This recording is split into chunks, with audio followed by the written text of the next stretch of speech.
Halo teman-teman Kelontong Ruru. Nah, kali ini Kelontong Ruru akan bahas tips untuk menyelamatkan nepe yang tiba-tiba drop, tiba-tiba sekarat, nggak jelas apapun penyebabnya lah. Walaupun udah pasti sebenarnya penyebabnya either karena dia terkena patogen atau karena medianya nggak cocok, suhunya nggak cocok ya. Ini adalah contohnya. Ini ada temen nih minta tolong untuk dibantu selamatin, tapi Kelontong Ruru berusaha sebisanya lah untuk coba nyelamatin ya dari nepe ini. Nah, nepe ini juga sebenarnya cabutan sih dia dapatnya. Jadi video ini sebenarnya Kelontong Ruru buat bukan untuk mendukung nepe yang cabutan ya, tapi Kelontong Ruru pribadi sebenarnya juga nggak anti, nggak pro juga kecabutan, tapi Kelontong Ruru tuh paling pengen semua nepe itu harus hidup lah pokoknya. Nah, kita lihat dulu nih, mungkin teman-teman juga sering ngalamin ya nepenya tiba-tiba drop, tiba-tiba daunnya nguning nggak jelas, tiba-tiba batangnya mencoklat, terus ada yang kayak gini. Nah, ini Kelontong Ruru mau bahas tipsnya nih, bedainnya gimana sih?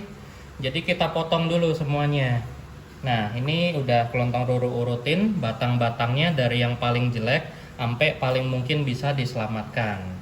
Nah, ini contoh batang yang udah nggak mungkin bisa diselamatin. Kita lihat aja nih bagian kambium tengahnya ya, kelihatan ya di kamera mungkin walaupun nggak terlalu jelas. Tuh, lihat warnanya udah coklat gelap, terus cenderung oranye. Terus lihat batang bawahnya juga udah warnanya hitam banget. Dan kalau kita tekuk tuh, dia nggak kayak batang nepe yang sehat. Tuh, kelihatan dalamnya kayak apa. Batang nepe yang sehat itu rasa matahinnya itu sama kayak kita matahin pelepah pisang, kelihatan berserat, kemudian juga garing tapi juicy berair. Kalau ini kan kelihatan liat dan lembek ya, rada berlendir. Ini udah pasti nggak bisa kita selamatin. Nah, kemudian ada lagi nih. Nah, kelihatan ya, ini nggak sehitam yang tadi, masih ada putihnya. Tapi putihnya itu nggak ada hijaunya, putihnya juga nggak cerah. Tuh, warnanya cenderung kayak ubi. Dan yang bikin dia pasti nggak bisa selamat lagi sama kayak sebelumnya nih. Tuh, batangnya udah lembek banget. Lihat juga tuh, dalemannya kita kopek. Tuh, nggak kayak pelepah pisang ya. Tuh, ini udah busuk banget. Nah, kemudian ini juga sama, tuh, putih. Tapi putihnya juga nggak cerah ya, kusem, bawahnya udah lembek tuh, udah bisa diongek-ongek. Ini batang yang nggak bisa diselamatin lah pokoknya. Tuh, ini juga apalagi nih udah hitam. Teman-teman perhatiin ya, ini kuncinya nih. Nah, kalau yang masih bisa diselamatin, ini yang tengah-tengah nih, ada kemungkinan bisa selamat ya, walaupun belum tentu. Tuh, kelihatan nggak?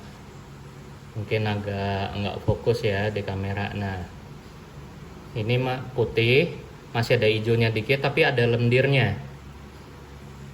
Kemudian juga masih ada akarnya. Bawahnya juga relatif masih keras tuh, nggak bisa dikerek. Ini kalau saya bengkokin pasti langsung patah. Jadi ada kemungkinan selamat. Kemudian ini juga sama.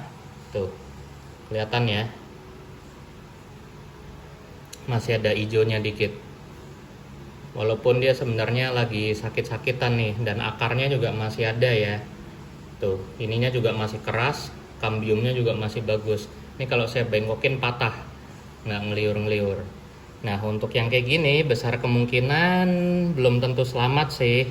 Ini juga ya contohnya ya. Tuh, kambiumnya nggak sehijau yang satunya, tapi batangnya masih relatif keras. Ini juga sama. Nah, untuk batang-batang yang seperti ini, yang kemungkinan selamatnya masih 50-50, solusinya dari Kelontong Ruru itu menggunakan dua cairan. Biasanya Kelontong Ruru menggunakan cairan BKC yang 20%, karena sifatnya lebih aman ya. Cuman kali ini Kelontong Ruru lagi kehabisan BKC, jadi Kelontong Ruru pakainya hidrogen peroksida yang 50%. Caranya gimana? Kita encerin larutan 50% ini sampai ke 2% atau 1%, karena itu batasan yang masih aman untuk tanaman tapi tetap mematikan untuk semua patogen. Dan sifat dari hidrogen peroksida ini adalah dia mengoksidasi semua jaringan yang udah mati. Jadi kita celupin semuanya di sini. Tujuannya apa? Tujuannya untuk mematikan semua patogen yang masih bersarang di dalam. Kita diemin kalau kelontong ruru pakai filling ya, tapi mungkin sekitar 5-10 menit.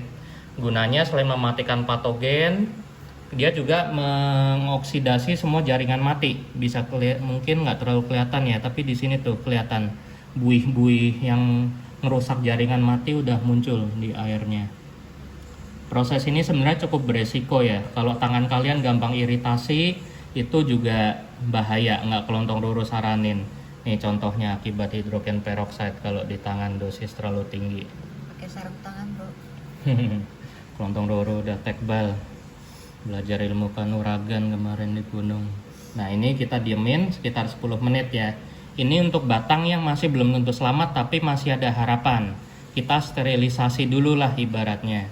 Nah, kemudian kira-kira batang yang masih bisa selamat yang kayak apa sih? Nah, ini contohnya nih, ada 4. Tuh, kita lihat atasnya relatif kurang bagus ya. Ini karena kondisi pemeliharaan yang sangat lembab, kemudian dingin, dan kemudian nepe ini adalah jenis nepe yang sangat berbulu. Jadi bakteri atau alga itu berkembang biak sangat subur di daunnya karena nggak terjadi penguapan. Jadi gampang bersarang jamur atau alga dan bakteri lainnya. Tapi, nah bisa kita lihat batangnya. Tuh, masih hijau, sehat ya. Ini masih bisa kita selamatin. Kita taruh dulu. Ini juga walaupun terlihat empot-empotan, belum tentu selamat, tapi apa salah kita mencoba. Karena terlihat kambiumnya juga relatif masih bagus. Putih, kemudian ada warna hijaunya. Mungkin teman-teman nggak terlalu lihat di kamera, tapi kalau kalian coba langsung itu kelihatan bedanya. Ini juga akarnya masih ada. Kemudian juga terlihat nodul yang terlihat stres. Nah, kenapa kelontong ruru yakin ini masih bisa selamat? Kita bisa lihat di atasnya. Jaringannya udah lumayan mati, tapi ini masih keluar nodul. Ini biasanya kan kelontong ruru celupkan juga untuk mematikan patogen yang ada di sini. Biasanya ada patogen entah dari jenis bakteri atau fungi yang masih bersarang di jaringan vaskularisasi nepe. Tapi bentar aja. Ini juga. Nih. Tuh. Ini walaupun terlihat udah nggak selamat, tapi masih ada harapan. Kenapa? Karena masih ada nodul yang mau keluar. Ini berarti tanamannya masih terus mencoba bertahan hidup dan kita harus sesegera mungkin meningkatkanlah resiko hidupnya dia. Nah, kita lihat batangnya juga relatif masih oke, nggak gampang bengkok. Kalau dibengkokin masih patah. Kemudian juga akarnya relatif bagus ya, jaringannya juga relatif masih oke. Jadi kalau yang ini kelontong ruru celupin bentar ke hidrogen peroksida. Nah, untuk batang yang kategorinya masih bagus seperti ini, akan kelontong ruru celupkan sebentar ke ramuan rahasia kelontong ruru yang berisi hormon-hormon dan vitamin lainnya. Sebenarnya sih ini nggak rahasia ya, cuman kan masalahnya tiap orang itu kondisinya dan cara pemakaiannya berbeda. Jadi belum tentu kalau kelontong ruru ajarin akan berhasil juga di kalian, daripada kelontong ruru yang jadi salah. Nah, mendingan kalian eksperimen sendirilah saat apa yang terbaik untuk kelontong ruru. Untuk teman-teman kan sendiri. Nah, ini kita udah selesai ya untuk yang sterilisasi sebentar aja, cuman untuk membersihkan jaringan yang mati dan patogennya. Harap diingat kalau tangannya yang nggak kuat, gampang iritasi, hati-hati dengan hidrogen peroksida. Nah, bisa kita lihat nih dengan batang-batang yang seperti ini. Untuk yang masih ada akar kayak gini, kelihatan ya masih ada akarnya, terus jaringannya masih ada, kita rapikan aja.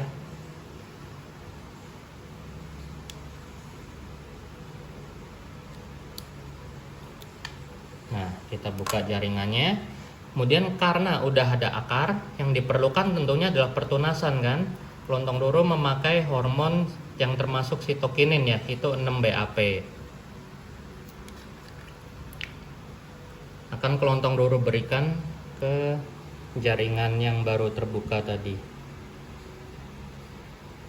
Dalam pemakaian 6-BAP juga hati-hati ya, karena ini sifatnya adalah hormon sintetis kimia, belum tentu semua orang bisa aman kalau terkena cairan ini, apalagi terminum ya. Nah, habis kita kasih BAP, lebih bagus lagi kalau kita kupas kemudian kita balur lagi. Tapi untuk mempersingkat video, nanti pengupasannya akan Kelontong Roro lakukan selanjutnya. Nah, ini juga sama. Ini akan Kelontong Roro beri BAP. Kemudian nanti bagian bawahnya akan Kelontong Roro kupas dan kami beri hormon auksin. Di penjelasan selanjutnya ada ya. Ini hanya untuk penyerapan aja sementara, biar jaringannya sebelum kering dia udah bisa menyerap hormon dulu. Nah, ini kan batang yang memerlukan hormon sitokinin ya, atau pertunasan. Nah, contoh kalau yang kayak gini gimana? Sebaliknya nih, batang yang nggak ada akarnya tapi tunasnya masih ada. Nah, ini prosesnya cukup hati-hati ya. Yang pertama, ini karena kita menggunakan pisau, kita harus kupas kambium-kambiumnya. Prosesnya harus dilakukan hati-hati. Dengan pengalaman yang cukup, kalian pasti lama-lama bisa lah. Nah, sembari melakukan pengupasan, kita juga bisa lihat nih, jaringannya masih relatif sehat ya. Kalau Kelontong Roro biasanya lakukan pengupasannya relatif banyak, jadi hormon yang kita kasih nanti, hormon auksin atau perakarannya itu bisa relatif banyak.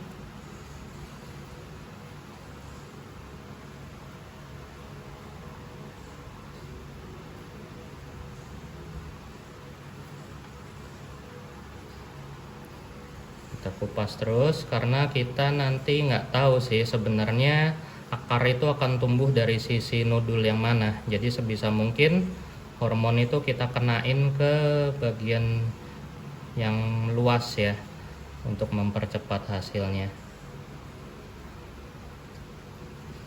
Nah, kemudian kalau tadi Kelontong Roro bilang kan ini prosesnya berbahaya ya, karena selain melibatkan pisau, nah ini alasan yang berbahaya selanjutnya.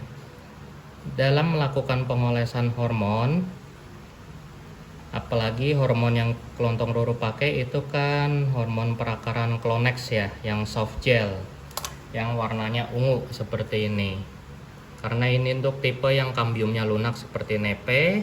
Nah, yang berbahaya itu Kelontong Roro pakai kuas mahal istrinya Kelontong Roro.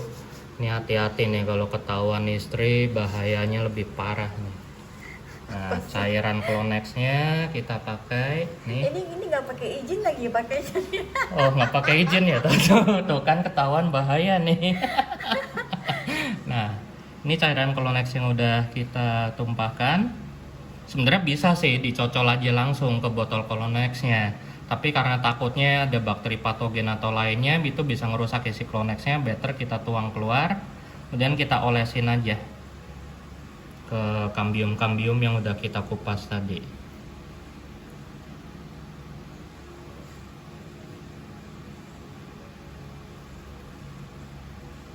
Nah, ini videonya ambil dipelototin istri ini saya nih. Ketahuan kuas mahalnya ternyata buat ginian. Tapi kan tanamannya tanaman mahal ya, sebanding lah ya.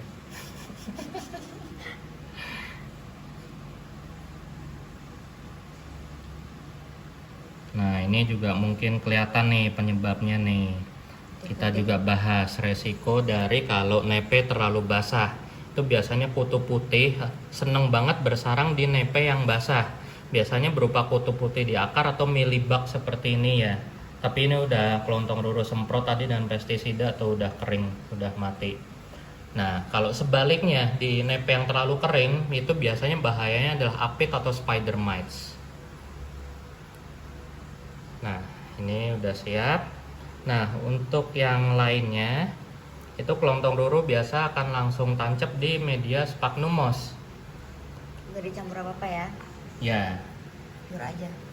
Nah, tapi untuk yang masih besar harapan seperti ini, tunasnya masih relatif oke, kambiumnya juga bagus, Kelontong Roro akan menggunakan media setek yang terbaik, yaitu sphagnum moss hidup. Karena sphagnum moss hidup ini mungkin teman-teman yang sering baca literatur atau menggemari anggrek tahu mereka mengeluarkan zat-zat tertentu seperti ion hidrogen yang membantu metabolisme tanaman. Juga mereka mengeluarkan asam yang bersifat menekan jamur-jamur patogen ya. Jadi relatif bebas dari serangan patogen selanjutnya. Ntar tinggal kita tancap. Oke, sekian keterangan tips singkat dari kelontong ruru. Semoga bisa membantu mengidentifikasi ya, karena selama ini teman-teman pasti masih sering bingung nepe sekarat kayak gimana sih yang bisa diselamatin. Saran dari kelontong ruru yang paling utama perhatiin batangnya, warnanya tadi udah jelasin, kemudian juga elastisitas batangnya. Tuh kalau diginiin aja nggak patah, nggak kayak pelepah pisang, ini buang aja. Dadah. Oke, sekian teman-teman. Terima kasih. Selamat mencoba dan semoga berhasil untuk terus merawat Nepenthes.